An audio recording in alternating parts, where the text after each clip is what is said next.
Pakistan Donald Trump के board of peace में शामिल हो गया है। इससे पहले पाकिस्तान ने आईएसएफ में शामिल होने की पेशकश भी की थी। गुरुवार को पीएम शहबाज शरीफ दावोस में बोर्ड ऑफ पीस के आधिकारिक समारोह में शामिल हुए, जहां फील्ड मार्शल सैयद आसिम मुनीर भी मौजूद थे। ट्रंप ने भारत और पाकिस्तान समेत कई देशों को गजा के बोर्ड ऑफ पीस में शामिल होने के लिए आमंत्रित किया था। फिलहाल भारत सरकार इसे स्वीकार करने या खारिज करने जैसे नतीजे पर नहीं पहुंची है, जबकि पाकिस्तान ने ट्रंप के न्योते को स्वीकार कर लिया। पाकिस्तान के विदेश मंत्रालय की ओर से बुधवार को जारी बयान में कहा गया, पाकिस्तान उम्मीद करता है कि इसके बनने से ठोस कदम उठाए जाएंगे, जैसे स्थायी युद्धविराम लागू करना, फिलिस्तीनियों के लिए मानवीय सहायता को और बढ़ाना, साथ ही गजा का पुनर्निर्माण करना। पाकिस्तान ये भी उम्मीद करता है कि ये प्रयास फलस्तीन के लोगों के आत्मनिर्णय के अधिकार को साकार करने में मदद करेंगे। ये पहली बार नहीं है जब पाकिस्तान ने डोनाल्ड ट्रंप के किसी फैसले को खुले दिल से स्वीकार किया है। पाकिस्तान के हालिया निर्णयों को देखें तो वे अमेरिका परस्त नजर आते हैं। इससे पहले भी पाकिस्तान कई ऐसे फैसले कर चुका जिनमें ट्रंप की ओर उसका रुझान दिखता है। इनमें ट्रंप को नोबेल शांति पुरस्कार देने की सिफारिश करने से लेकर इंटरनेशनल स्टेबलाइजेशन फोर्स आईएसएफ में शामिल होने तक की बात है। पाकिस्तान का बोर्ड ऑफ पीस में जाना क्यों चौंकाता है? बोर्ड ऑफ पीस में जाने का फैसला लेने पर पाकिस्तान सरकार की देश के अंदर काफी आलोचना हो रही है।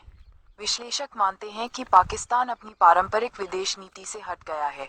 इसराइल और गजा की लड़ाई में पाकिस्तान का रुख स्पष्ट तौर पर गजा की तरफ था।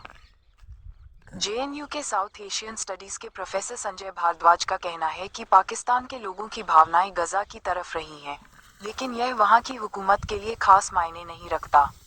पाकिस्तान पारंपरिक तौर पर गजा के साथ खड़ा रहा है, फलस्तीनी लोगों के अधिकारों की पैरोकारी करता है, लेकिन अब उसी बोर्ड का हिस्सा बनने जा रहा है जिसमें फलस्तीन का धुर विरोधी देश इसराइल भी सदस्य है। संयुक्त राष्ट्र में पाकिस्तान के राजदूत के रूप में काम कर चुकी मलिहा लोधी ने एक्स पर लिखा, पाकिस्तान ने एक ऐसे संगठन बोर्ड ऑफ पीस में शामिल होने के लिए हस्ताक्षर किए हैं जिसे ट्रंप संयुक्त राष्ट्र के विकल्प के रूप में पेश करते हैं। ये संगठन ट्रंप से जुड़ा हुआ है और उनके कार्यकाल के बाद टिक नहीं सकता। क्या सिद्धांतों का पालन करने से ज्यादा ट्रंप को खुश करना महत्वपूर्ण है? अमेरिका स्थित विल्सन सेंटर के दक्षिण एशिया संस्थान के निदेशक माइकल कुगिलमैन ने एक्स पर लिखा, पाकिस्तान का ट्रंप के बोर्ड ऑफ पीस में शामिल होने का फैसला आश्चर्यजनक नहीं है। वह अपना वैश्विक प्रभाव, विशेषकर मध्य पूर्व में, बढ़ाना चाहता है और ट्रंप के साथ अपने संबंधों को और मजबूत करना चाहता है। पाकिस्तानी जनता का एक बड़ा हिस्सा भले ही इसराइल द्वारा समर्थित इस पहल को अस्वीकार कर दे, लेकिन इससे सत्ता में बैठे लोगों पर कोई असर नहीं पड़ेगा। उन्होंने आगे कहा, इसके अलावा वे बातें जो अन्य देशों, शायद भारत सहित, को ट्रंप का निमंत्रण ठुकराने के लिए प्रेरित कर सकती हैं, जैसे बोर्ड के औपनिवेशिक स्वरूप का डर, संयुक्त राष्ट्र को कमजोर करने की आशंका, पाकिस्तान के लिए उतनी महत्वपूर्ण नहीं है। Indian council of world affairs में senior fellow doctor Fazlur Rahman कहते हैं कि पाकिस्तान ने हाल फिलहाल में फलस्तीन को लेकर कुछ खास आवाज नहीं उठाई। वह मुस्लिम वर्ल्ड से अप्रासंगिक होने लगा था। अब ट्रंप ने बोर्ड ऑफ पीस में पाकिस्तान को शामिल होने का न्योता दिया, तब उसे लगा कि वह अपनी छवि को मजबूत कर सकता है। वह खुद को रेलेवेंट दिखाना चाह रहा है। यही कारण है कि पाकिस्तान में आम लोगों की भावना भले गजा के साथ हो, इसके बावजूद पाकिस्तान ने बोर्ड में शामिल होने के लिए हामी भर दी। पाकिस्तानी अखबार डॉन की एक रिपोर्ट के मुताबिक पाकिस्तान का ये फैसला अमेरिका के साथ गजा पर चल रही कूटनीति में उसकी बढ़ती भागीदारी को दिखाता है। आलोचना के बीच एक सरकारी संस्था ने पत्रकारों को जानकारी दी, जिसमें इस फैसले को रणनीतिक जरूरत बताया गया। इसमें कहा गया कि बोर्ड में शामिल होना गजा में चल रही हिंसा को राजनीतिक तरीके से खत्म करने का व्यवहारिक कदम है। ये कई मुस्लिम देशों के साथ मिलकर फलस्तीनी हितों की रक्षा करने का प्रयास है। इसमें कहा गया कि पाकिस्तान की वैश्विक अहमियत को मान्यता मिल रही है। पाकिस्तान बड़े देशों से अच्छे संबंध रखता है, इसलिए वह शांति के लिए पुल का काम कर सकता है। जब दुनिया में राजनीतिक मतभेद बढ़ रहे हैं, तो तटस्थ रहने का मतलब बेकार हो जाना है।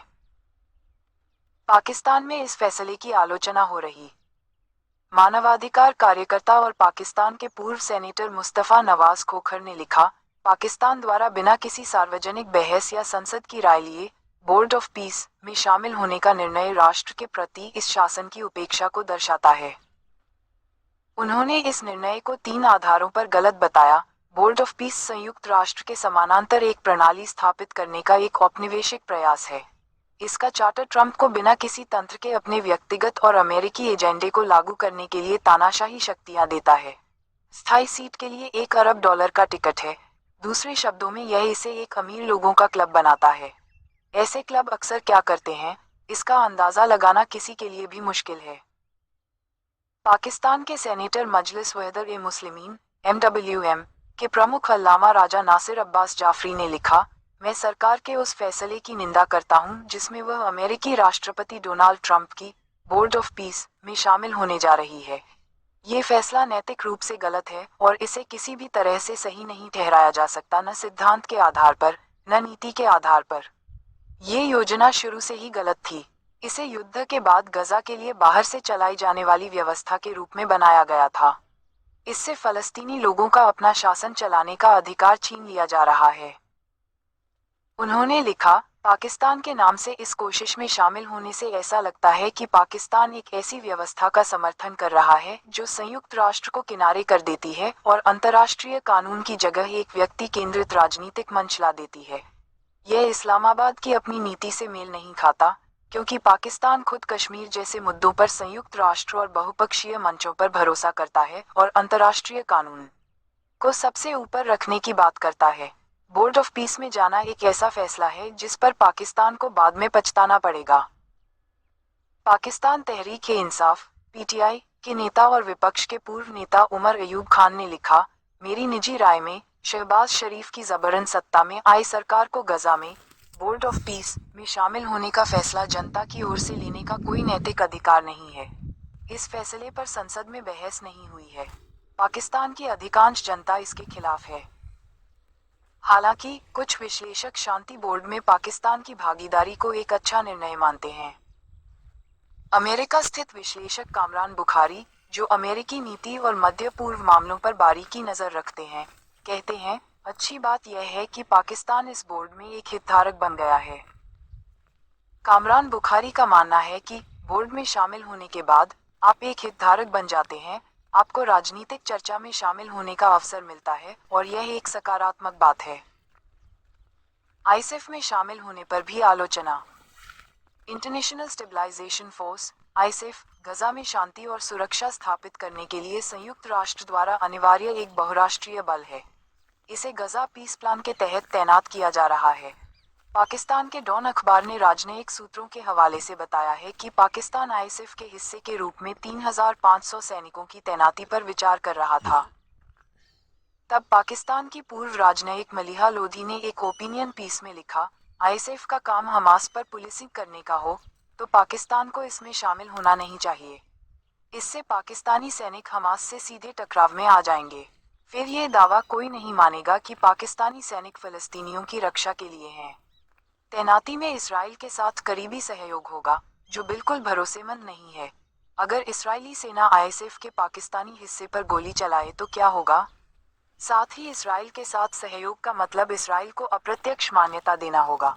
ये पाकिस्तान की लंबे समय से चली आ रही नीति के खिलाफ होगा। पाकिस्तान को ये सोचना चाहिए कि गजा पीस प्लान को लागू करने में इतनी स्पष्ट मुश्किलें हैं और अनिश्चित मामला बन सकता है, तो क्या हमारे सैनिकों को खतरे में डालना चाहिए? फैसला पूरी पारदर्शिता से होना चाहिए और पाकिस्तान के राष्ट्रीय हित सबसे ऊपर होने चाहिए।